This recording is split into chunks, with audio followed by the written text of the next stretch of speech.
अच्युतं केशवं रामनारायणं कृष्णदामोदरं वासुदेवं हरिं श्रीधरं माधवं गोपिकावल्लभं जानकीनायकं रामचन्द्रं भजे।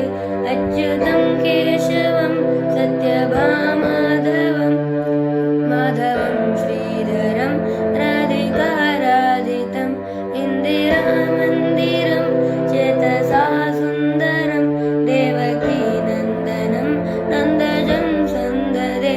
विष्णवे जिष्णवे शङ्खिने चक्रिणे रुक्मिणी रागिणे जानकी जानये वल्लभी वल्लभाय अर्चितायात्मने कंसविध्वंसिनि वंशिने ते नमः।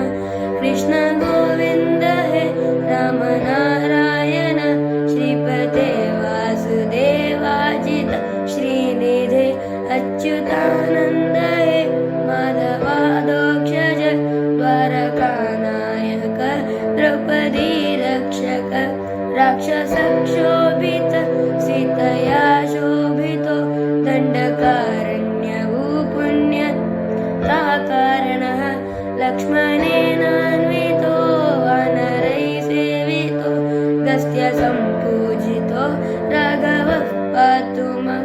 धेनुकारिष्टको निष्ठकृद्देशिनां केशिहा कंसहृत् वंशिकावादकः पूतनाकोपकः सुरजाकेलनो बालगोपालक पातु मां सर्वदा।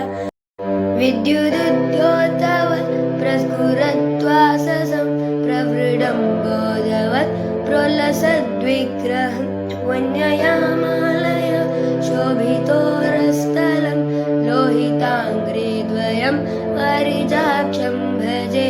कुञ्चिते कुन्तलैर्भ्राजितामाननं रत्नमौलिं लसत् कुण्डलं गण्डयो तारकेयोरकं कङ्कणप्रोज्ज्वलं